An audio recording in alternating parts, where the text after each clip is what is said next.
বিধ্বস্ত ঘরবাড়ি, তাই খোলা আকাশের নিচেই কেটেছে ঈদ। ছিল না নতুন পোশাক কিংবা ভালো খাবারের কোনো আকাঙ্ক্ষা। বিধ্বস্ত ঘরবাড়িতে তাই ঈদের দিনও চলেনি চুলা।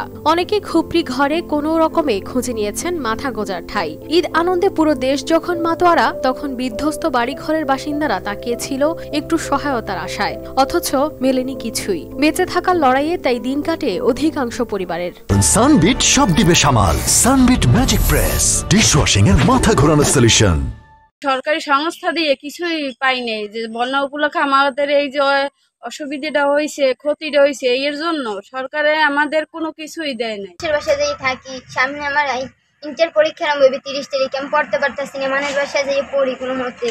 উপকূলীয় জেলা ঝালকাঠিতে ঘূর্ণিঝড় রেমালের তাণ্ডবে ক্ষতিগ্রস্ত হয়েছে 25,573টি ঘর। এর মধ্যে আংশিক ক্ষতিগ্রস্ত হয়েছে 2,000-এর মতো। এতে মানবেতর জীবন কাটাচ্ছে লক্ষাধিক মানুষ। এখনো শত শত বাড়িঘর ক্ষতিগ্রস্ত থাকায় চরম ভোগান্তিতে দিন পার করছে বন্যা কবলিত এলাকার লোকজন। আমার তো ঘূর্ণিঝড়ে সমস্ত কিছু শেষ হয়ে গেছে, ঘরে চুরমার হয়ে গেছে, আমার কোনো কিছু নাই এবং আমার এই ঘর তোলারও কোনো শক্তি নেই। বন্যায় ভাঙচুর হয়ে গেছে, আমাদের থাকার মতন কোনো স্থান নেই, আমাদের কোনো ঈদ নেই, একজন একটু গোস্ত দিলেও রান্না করার মতো কোনো জায়গা নেই।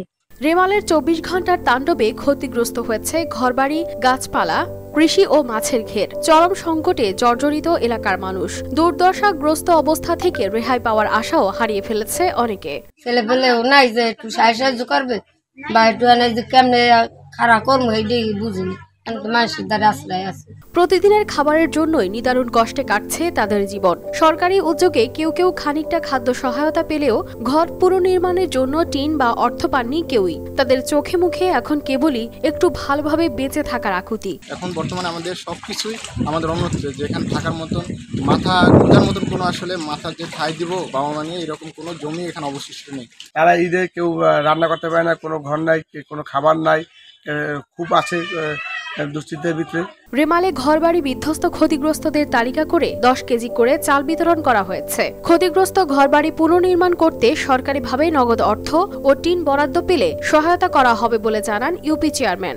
ক্ষতিগ্রস্ত ঘর এবং বসতবাড়ি অনেকেরই সম্পূর্ণভাবে বিধ্বস্ত হয়ে গেছে, এই তাদের জরুরিভাবে আর্থিক সাহায্য এবং টিন দরকার।